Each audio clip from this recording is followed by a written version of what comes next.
Buenos días. Espero que hayan desayunado bien. No, pero podemos ir a buscar. Podemos ir a buscar. Ahí abajo hay mangú. Ahí abajo. Buen mangucito. No, ok. Para este lado es croissant. Ok. Qué bueno.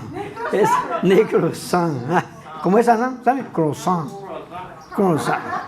Ok, bueno, bienvenidos todos. Esperemos que vamos a pasar una buena mañana. Deseando que Dios nos enseñe algo. De repente vamos a repetir algo que ya conocemos de lo que Dios nos ha enseñado anteriormente. Y necesitamos fijarlo en nuestro corazón. Así que vamos a leer un verso hoy, que es muy interesante. No es muy difícil. Está en Éxodo capítulo 20.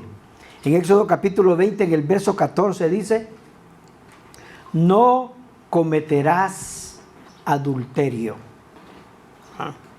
Este es de los 10 mandamientos. Este es el 6º mandamiento de los 10.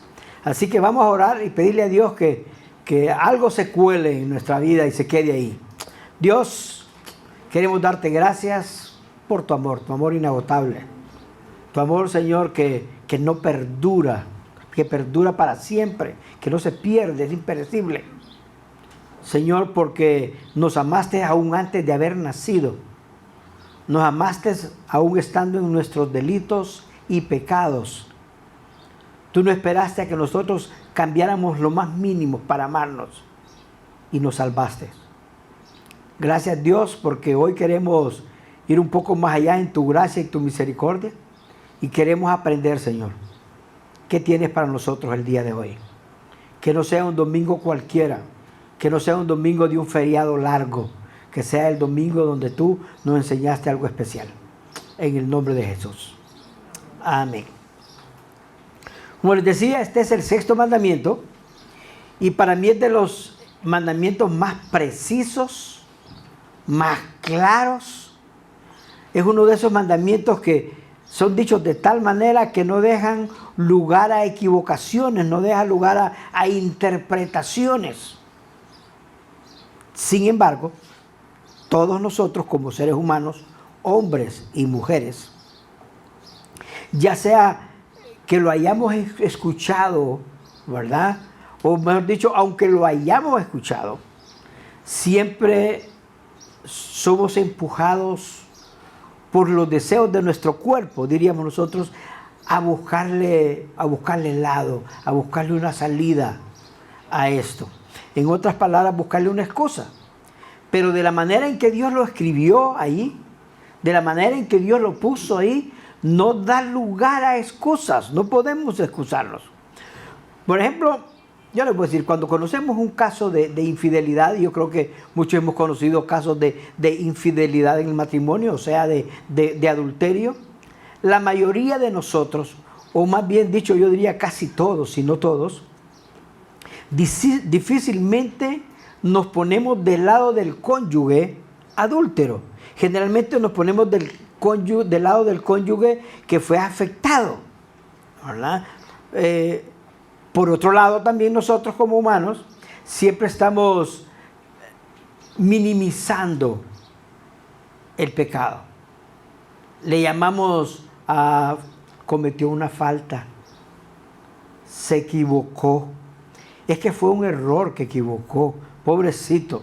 Y sumado a eso, la cultura de los últimos 30 años, diría por lo menos de los 90 para acá, le han metido tan fuerte a desvalorizar la unión matrimonial que el adulterio lo han vuelto como algo común, algo tan común, ¿verdad? Yo creo que ninguno de los aquí presentes quisiera estar en el lado del cónyuge que fue engañado. Ninguno quisiéramos estar ahí. Sin embargo, ocurre más de lo que quisiéramos. Entre los adúlteros hay adúlteros que son descarados. Lo hacen con la cara pelada. Se van y lo saben y lo hacen, jajaja. Hay otros que simplemente buscan excusarse. Dicen, no lo pude evitar. Le echan la culpa a las circunstancias. Fue una situación inesperada. se me tiró encima y no me lo pude quitar de encima, ¿verdad? Y entonces otros le echan la culpa al cónyuge. Es que el cónyuge no llena mis necesidades sexuales en la casa, entonces tengo que ir a buscar afuera.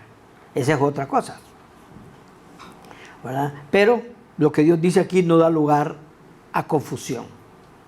Lo que Dios dice en su palabra es claro. El sexto mandamiento es claro. Yo he sido pastor por casi 30 años y en estos 30 años, por la gracia de Dios, he tenido que lidiar con muchas situaciones como estas.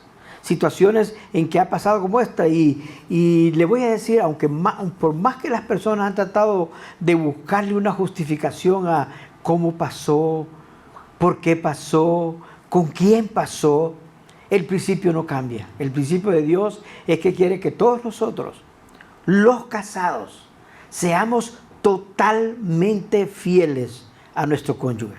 Pero hay una cosa que es bien clara. A nosotros como humanos nos cuesta, es duro, nos cuesta aceptar la autoridad de los mandamientos de Dios. Nos cuesta aceptar que los mandamientos tienen una autoridad sobre nosotros y nos cuesta, por lo tanto, hacerlos parte de nuestra conducta. Nos cuesta. Nosotros, de manera general, creemos que tenemos derecho a ser felices. Derecho a ser felices. Y cuando creemos que tenemos derecho a ser felices, entonces ponemos nuestra felicidad en un nivel por encima de nuestra obediencia a Dios. Primero nuestra felicidad y por debajo está nuestra obediencia a Dios. Pero Dios es claro, Dios demanda de nosotros santidad. Demanda de nosotros obediencia total. En Hebreos 12:14 dice, busquen la paz con todos. Busquen la paz con todos. Y dice, y la santidad, busquen la santidad, sin la cual nadie verá al Señor. Dios promete que nosotros tendremos gozo, cuando hagamos su voluntad. Cuando le obedezcamos, usted y yo vamos a tener gozo. Gozo y felicidad son dos cosas diferentes. La felicidad está basada en las circunstancias del momento, ¿verdad? Y entonces nosotros pensamos, yo soy feliz cuando busco satisfacer mis deseos del momento. Entonces a eso le llamo felicidad, ¿verdad? Pero hoy vamos a hablar de una persona que de repente en un momento pensó así. Vamos a hablar de una persona especial. Esa persona es el rey David. El rey David. En 2 de Samuel 10, si ustedes leen el capítulo, van a ver que Dios le dio victoria y sobre victoria a David contra todos sus enemigos. Ese fue un año tremendo, le ganó a todo el mundo, grandes y pequeños. Pero luego llegamos al capítulo 11.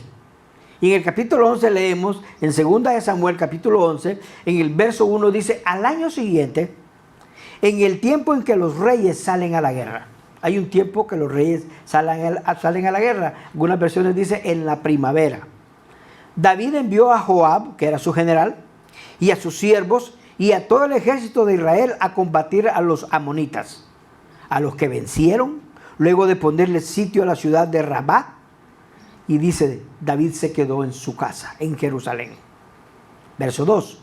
Y un día por la tarde, mientras se paseaba por la azotea de su palacio, después de la siesta, vio desde ahí a una mujer muy hermosa que se estaba bañando.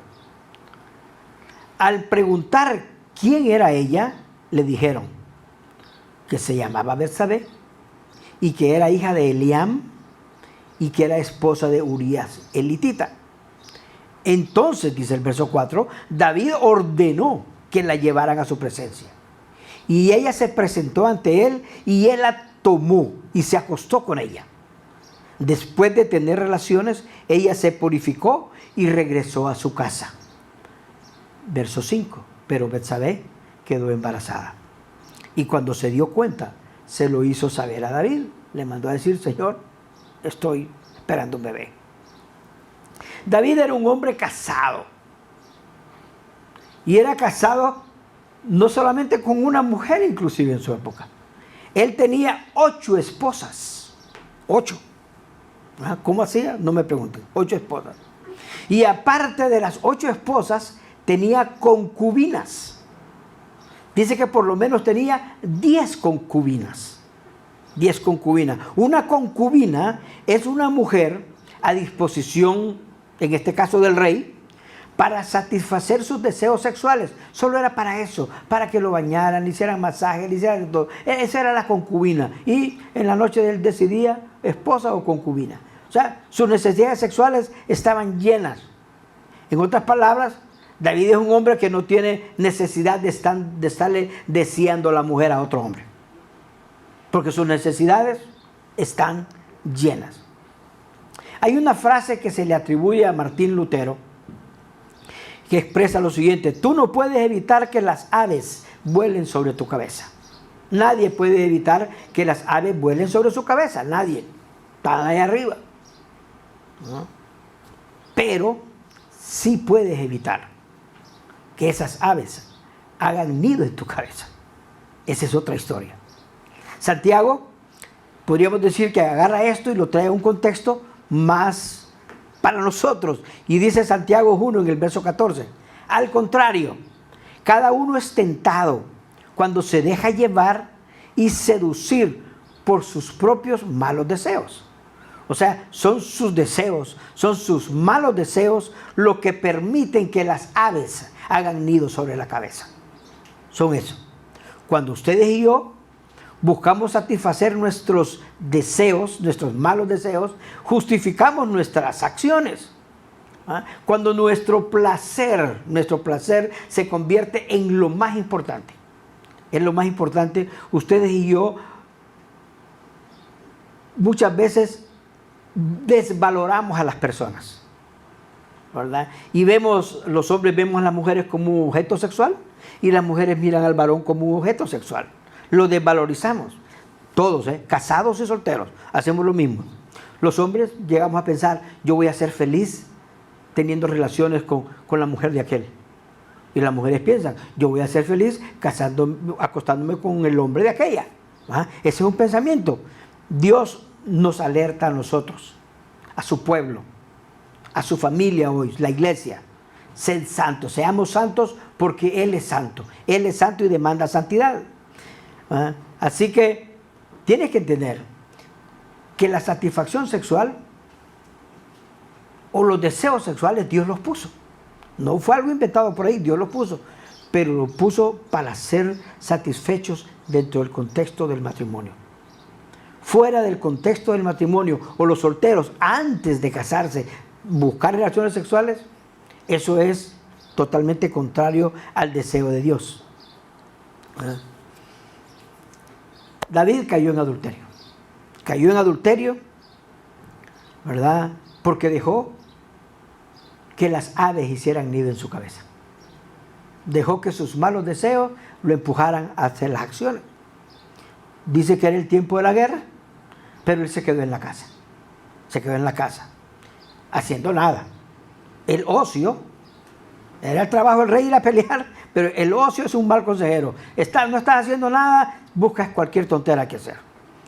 Leamos de nuevo parte del pasaje que leímos. Dice el verso 2: y un día por la tarde, mientras se paseaba por la azotea de su palacio, después de la siesta, o sea, había almorzado, supongo que bien, comió como un rey, ¿verdad? Había almorzado, ¿verdad? Se tomó su siesta, se levantó despedazado y se fue a la terraza. Y estando en la terraza, vio, dice, desde ahí a una mujer muy hermosa que se estaba bañando. Y al preguntar quién era ella, le dijeron que se llamaba Betsabé. Y no solamente le dijeron que se llamaba Betsabé, le dijeron que era hija de Eliam. Eliam, el nombre de Eliam yo lo busqué, solo aparece listado como uno de los 30 valientes de David. Eliam, era hija de Eliam. Le dice: hey, ese mujer que está ahí es hija de Eliam, de aquellos, de los tuyos. Y le dijeron: es la esposa de Urías, el hitita, el eteo. O sea, es una mujer casada, ¿verdad? Y su esposo es aquel guerrero fiel, valiente, que pelea a tu lado. ¿Ah? Pero no se quedó ahí. Entonces dice el verso 4, entonces David ordenó, era el rey, que la llevaran a su presencia, tráiganla. Y ella se presentó ante él, pues no podía negarse. Y él la tomó y se acostó con ella. Después de tener relaciones, ella se purificó. No sé si él se purificó, pero ella se purificó y regresó a su casa. Pero Betsabé quedó embarazada y cuando se dio cuenta, se lo hizo saber. Quedé embarazada de esa relación. La pregunta del rey, ¿quién es esa mujer? Podría ser hasta una pregunta común, inocente. ¿Quién es esa mujer? Pero esa preguntita fue el inicio de un proceso de destrucción tremendo en la vida de David. Tremendo. Él, con esa pregunta y con las acciones que tomó, destruyó el matrimonio de Urías. Destruyó un matrimonio de un amigo de él. ¿Va? Para encubrirlo, inclusive, para encubrir su pecado, mandó a traer a Urías para que se acostara con ella, pero aquel no quiso acostarse. Y como no quiso acostarse, ¿va? Porque quería que se acostara con ella para que dijera, el bebé es de Urías. ¿Va? Como no quiso acostarse, lo mandó a poner al frente de batalla y le dijeron, cuando vengan los enemigos, échense para atrás, básicamente para que lo maten. Eso es un asesinato. ¿Va? Betsabé era hija de Eliam, un gran amigo. También yo creo que este tipo de cosas causó la destrucción de la familia de David. La familia de David pasó por cosas bien difíciles. Por ejemplo, su hijo Amnón violó a su media hermana, a Tamar, la violó. Y entonces el medio hermano de él, que era hermano de Tamar, Absalón, lo mató. Causaron todo este montón de cosas ahí. En todo esto, el pecado de David, no fue un pecado que solo lo supo él y ella, se acostaron y no, lo supo todo el mundo. Fue público. Todo el mundo lo supo. Inclusive nosotros hoy hablamos del pecado de David, el pecado que cometió. Alguno podría pensar y decir, ¿será que David no se puso a pensar en su esposa o en sus esposas y en sus hijos? ¿Qué van a decir? Yo le puedo decir, hay personas que cuando se ven en una situación empujados a pecar, a caer en adulterio, piensan en su esposa y en sus hijos y se detienen. En mi caso, yo les voy a decir, que yo estoy expuesto a las mismas situaciones, a los mismos pecados, a las mismas tentaciones, ¿verdad? Lo único que me detiene es pensar en Dios. Que Dios está ahí conmigo y que Dios me demanda santidad y que Dios quiere que yo sea totalmente fiel a mi esposa. Es Dios quien me lo pide y digo, Señor, por ti. No pienso, Sandra merece que piense en ella, pero yo pienso primeramente en Dios. ¿Ah? Dios me dice, no cometas adulterio. Los no casados, los solteros también se ven expuestos a todo esto. Las presiones porque tengan relaciones sexuales antes de casarse son enormes, sencillamente enormes, ¿verdad? Todos le dicen, tenés derecho a ser feliz, tenés derecho a buscar tu felicidad. Y entonces implica que tengas que ir y satisfacer esos deseos. ¿Ah? Y si dejas anidar esos deseos en tu cabeza, esas aves hagan nido en tu cabeza, no te será difícil, de nuevo, degradar a las personas y empezar a tratarlas como un objeto para que te satisfaga. El rey David, o mejor dicho, que el rey David mirara a Betsabé de la manera que lo hizo, ahí no está el pecado. El pecado está en que él la deseó en su corazón. Él la deseó en su corazón y eso lo llevó a tomar las acciones que tomó. Tráiganla. Ordenó que la llevaran. Y nosotros decimos, wow, ese es David. Pero nosotros no somos diferentes. Nosotros somos iguales. Hoy en día, las mujeres no se bañan desnudas en las terrazas. No. Pero las tenemos desnudas en el teléfono, en el celular, en la pornografía que vemos. Disponible 24/7. No solo después del almuerzo. Así que no somos diferentes. Y los mismos pensamientos y sentimientos que tuvo David cuando vio a Betsabé, los tenemos nosotros. Si vemos una imagen, nos cuesta dejar de pensar en ella, inclusive le puedo decir, borrar esa imagen que vimos en el teléfono o vimos en la televisión es casi imposible. Por lo tanto, nosotros somos responsables de lo que vemos, somos responsables delante de Dios.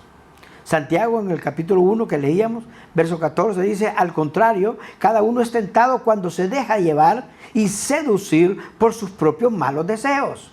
Cada uno, o sea, tú, yo, todos, cada uno de nosotros es tentado cuando se deja llevar y seducir por sus propios malos deseos. Y dice el verso 15, el fruto de estos malos deseos, una vez concebidos, es el pecado. Y el fruto del pecado, una vez concebido, es la muerte.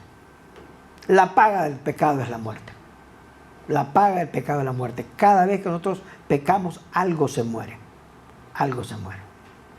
En lo particular, yo admiro al rey David. Lo admiro porque, a pesar de todo esto que vemos ahí, él es descrito en la Biblia como un hombre con un corazón conforme al corazón de Dios.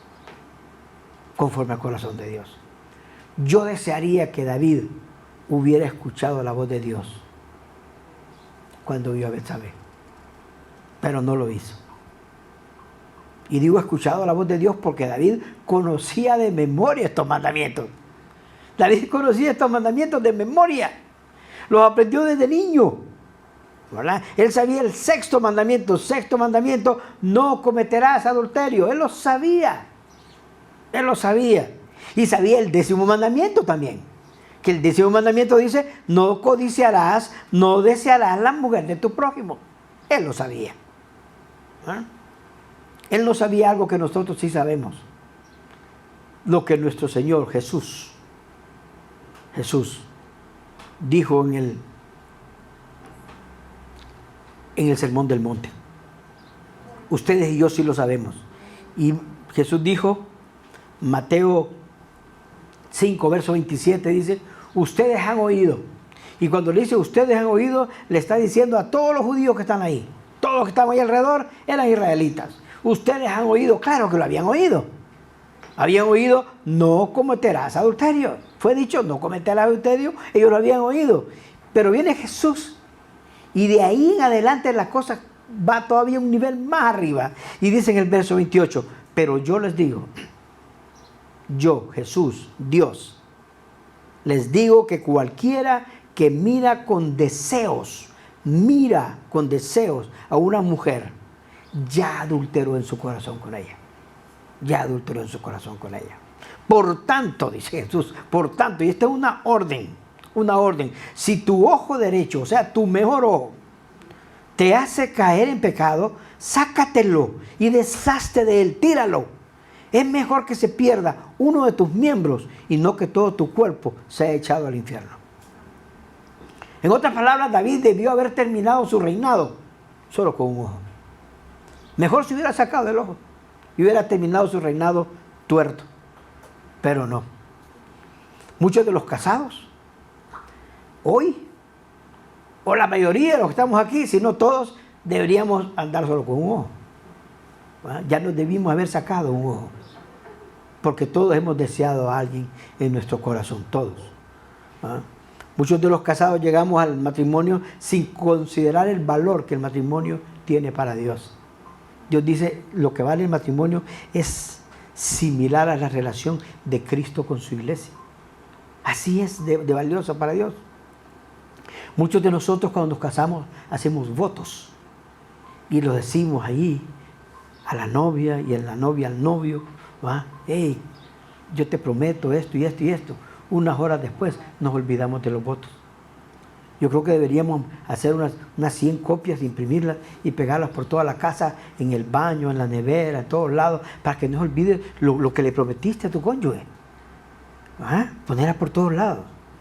Caer en el pecado de inmoralidad sexual, en la fornicación, adulterio, pornografía, tiene consecuencias que vamos a arrastrar toda la vida. La mayoría de los hombres hemos deseado a una mujer que no es la nuestra. La mayoría de las mujeres han deseado un hombre que no es el de ellas, que no es su esposo. Las revistas, antes eran revistas. Yo recuerdo cuando yo empecé mi carrera forestal, los primeros 3 años estuve interno. Y era común ver en el internado revistas pornográficas que pasaban de dormitorio en dormitorio. Dormíamos 4 en cada dormitorio, así que eran como 25, 30 dormitorios, y acá revistas se cruzaban. Yo les voy a ser honesto. Hay imágenes que yo vi en esas revistas hace 50 años que todavía están aquí y no las puedo borrar. Me persiguen toda la vida. Y eso no solo yo, yo no soy el único. Todo el que ha visto imágenes sensuales en la televisión, en el teléfono, en una revista, en el periódico, no las olvida. Van a estar ahí toda su vida. Eso es así. ¿Ah? En otras palabras, todos, o la gran mayoría, hemos caído en adulterio al desear lo que no es nuestro. En otras palabras, hemos roto nuestro compromiso con nuestro cónyuge de serle fiel hasta que la muerte nos separe. Todos, al igual que David, hemos violado la ley de Dios. Todos llevamos con nosotros la mancha del pecado, todos nosotros. La pregunta tal vez a hacernos es, ¿será que mi vida está dañada de manera irreparable? ¿Será que tu vida está dañada de manera irreparable? Yo te voy a decir, Dios tiene buenas noticias. Y ahí está la buena nueva. Primera de Juan, en el capítulo 1, verso 9 dice, si confesamos nuestros pecados, Él es fiel y justo para perdonar nuestros pecados y limpiarnos de toda maldad. Perdonar todos nuestros pecados y limpiarnos de nuestra maldad. ¿Sabes qué? Eso es la gracia de Dios. Nuestro Dios y Salvador Jesucristo vino para limpiar, para justificar, o sea, declarar justos a los injustificables. ¿Ah? David por sus pecados merecía morir. Él merecía morir, pero Dios le perdonó la vida. Porque David, como cualquiera de nosotros, manejó de manera terrible su pecado. Muchos de nosotros lo manejamos mal el pecado. ¿Ah? Intentó esconderlo. ¿Cuántos de nosotros no intentamos esconder el pecado? Que nadie lo sepa. Que nadie lo sepa. ¿Ah? Pero todo eso tiene consecuencias. Con el pecado de David hubo por lo menos 2 muertos. Un muerto fue, ¿verdad?, Urías, el esposo de Betsabé, que murió en la guerra. David lo mandó a matar directamente. Y otro muerto fue el bebé producto de la relación. Murió. Por orden de Dios. Porque Dios así lo quiso. Dios, cuando David pasó por esto, Dios lo mandó a confrontar. Mandó a su profeta Natán a que lo confrontara. Y vino Natán y le contó una historia bien impresionante que hizo que David se enojara. ¡Wow! Porque le dijo, mira, pasó esto y lo otro. Y se enojó y dijo, ese hombre que hizo eso debe morir. Y Natán le dijo, tú eres ese hombre. Tú eres ese hombre. ¿Ah? Según de Samuel 12, en el verso 13, que es cuando lo confronta. Entonces, dice el verso 13, dijo David a Natán, wow, pequé contra Dios, pequé contra Jehová. Y Natán le dijo a David, también Jehová ha remitido tu pecado, no morirás. Eso es la gracia de Dios. La gracia de Dios para con David. Después de un pecado que ninguno de nosotros como juez lo hubiéramos perdonado, lo hubiéramos mandado a la muerte, a la horca. Pero la gracia de Dios fue tan grande, ¿no?, que de relación de David con Betsabé nació un segundo hijo. Ese segundo hijo se llama Salomón, que fue rey después de David. Cuando ustedes y yo ponemos nuestra fe en Jesucristo, cuando ustedes y yo ponemos nuestra fe en Jesucristo como Salvador, Dios perdona todos nuestros pecados.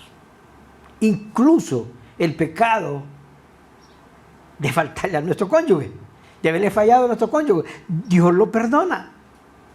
Para nosotros, que conocemos los mandamientos como los conocía David, el adulterio es injustificable. Es que no sabía, ninguno puede justificar, no lo sabía. David lo sabía, nosotros lo sabemos, es injustificable. Pero Jesús vino al mundo a justificar, a declarar justos a los injustificables, como David, como tú y como yo. El reto personal, porque hay un reto personal en este pasaje. Yo creo que nosotros no deberíamos irnos sin pensar, wow, ¿y qué hago yo? Eres casado, te voy a decir, tu matrimonio, mi matrimonio, nuestros matrimonios están basados, su base, están construidos sobre la base de la confianza. Si no hay confianza, wow, hay celos, hay de todo. No se puede vivir un matrimonio donde no hay confianza. Así que si ustedes y yo queremos un matrimonio sólido, un matrimonio, diría, lleno de vida, un matrimonio que honre a Dios, no debe haber mentiras en nuestro matrimonio. Tenemos que parar con las mentiras. Esconder el pecado nunca ha funcionado. Pregúntale a David, nunca ha funcionado. Dios dice que lo que hagas a escondidas, allá, a escondidas, a la sombra, en la oscuridad, Él lo va a gritar desde las azoteas. Todo el mundo se va a enterar. Eso pasó con David y va a pasar con nosotros igual. Va a pasar con nosotros. En otras palabras, si estás en adulterio, si estás en una relación ilícita, Dios no va a permitir que sigas deshonrando, principalmente deshonrándole a Él, si eres su hijo, si eres su hija, con tus pecados. Él lo va a sacar a la luz. Lo va a tirar para que todo el mundo lo sepa. El pecado del adulterio tiene dos lados, ¿verdad? Tiene el lado del el adúltero o la adúltera, o sea, el que fue infiel, ¿verdad? Te voy a decir, si tú has pecado contra tu cónyuge, tienes que ir al cónyuge y pedir perdón. Tienes que pedir perdón. Y tienes que arrepentirte, o sea, dejar de hacer lo que estás haciendo. Arrepentirse no es golpearse el pecho, me arrepiento. No, arrepentirse es el que robaba ya no roba más, el que era infiel ya no es más infiel.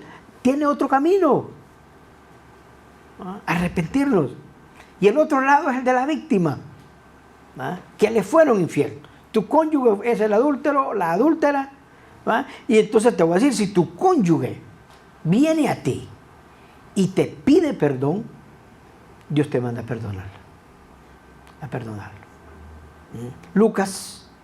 En Lucas capítulo 6, verso 37, Jesús nos dice, no juzguen y no serán juzgados. No condenen y no serán condenados. Perdonen y serán perdonados. O sea, esta es la receta de Dios para nosotros. Cuando hemos fallado, la receta de Dios es ve y pide perdón. Y si te han fallado, la receta de Dios es, si te pide perdón, perdónalo. Hay que perdonar. Para finalizar, antes de irnos, quisiera yo decirlo, si tú estás aquí hoy, o lo estás viendo de tu casa en cualquier dispositivo, o lo estás escuchando, y estás en pecado, y no sientes ningún remordimiento por el pecado, chances hay de que no conozcas la gracia de Dios. Chances hay de que todavía no has recibido a Jesucristo como Salvador personal, porque si lo hubieras recibido, el Espíritu Santo hubiera venido a morar en ti y el Espíritu Santo te diría, lo que estás haciendo está mal. Entonces, si hoy estás en pecado y no tienes ningún remordimiento, hasta te ríes, descarado, descarada. Yo te digo, yo te animo a que pongas tu fe en Jesucristo como Salvador personal. Yo te animo a que lo recibas y le digas: Jesucristo, gracias por morir por mí. Te animo a que Él sea la persona que guíe tu vida. Necesitas reconocer que eres un pecador, una pecadora, y que necesitas un Salvador. Yo te invito a orar. Te invito a orar y que desde ahí donde estás, ahí en tu corazón, puedas reconocer tu pecado delante de Dios.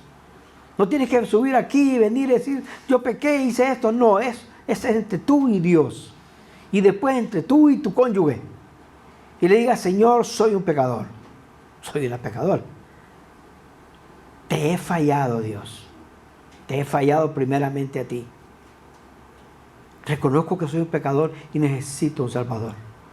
Sé que la paga por el pecado es la muerte, pasar separado de ti en una eternidad, pero yo no quiero eso. Yo quiero pasar mi eternidad contigo. Así que te recibo como mi Salvador personal. Acepto tu muerte en la cruz como el pago por todos mis pecados. Y tú dices en tu palabra que el que cree en ti tiene vida eterna. Una vida eterna que comienza desde este momento en que pongo mi fe en ti, Señor. Padre, gracias por permitirnos ir a tu palabra. Gracias por el amor que le mostraste a David, porque el amor que tuviste para David no es diferente ni es mayor que el que tienes por nosotros. Nos amas igual, nos perdonas igual, nos justificas igual. Hay tanto pecado que es injustificable en nuestra vida. Pero tú nos justificas a nosotros al poner nuestra fe en ti como Salvador. Gracias, Dios, por ser tan bueno, extremadamente bueno. Gracias, Señor. Te pedimos que nos guíes el resto del día, Señor. En el nombre de Jesús. Amén.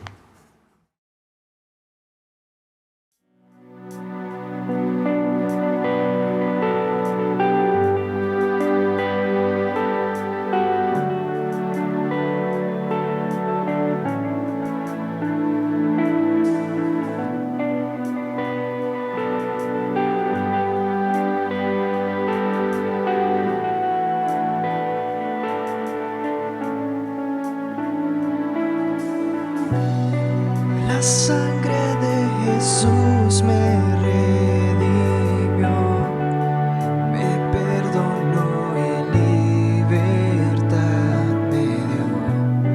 Tu majestad está dentro de mí, por siempre creo en ti, por siempre creo en ti.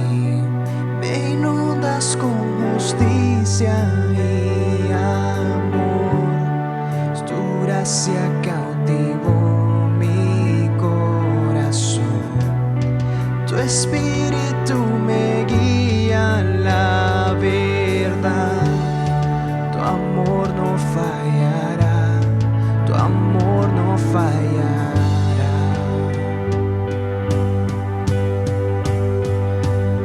Por amor Dios dio su Hijo único, Jesús por mí murió, me dio esperanza y salvación en mi lugar. Su vida entregó en la cruz, me amó,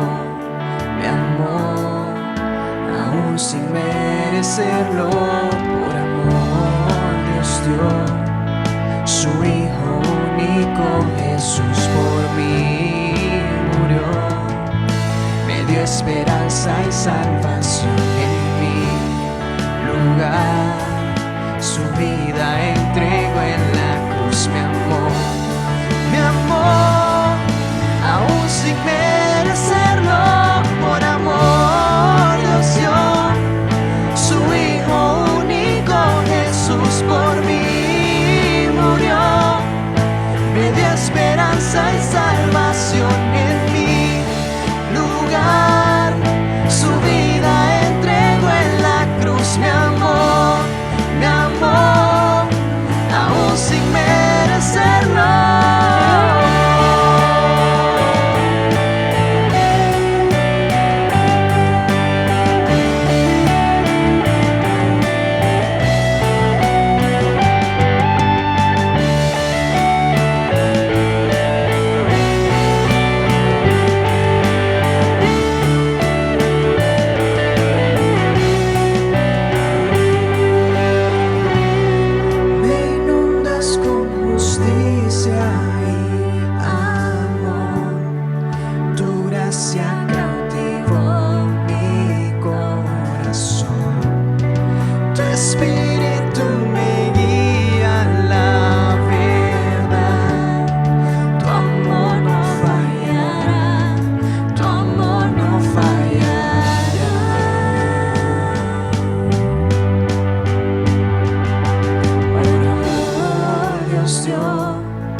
su Hijo único, Jesús por mí murió, me dio esperanza y salvación en mi lugar, su vida entregó en la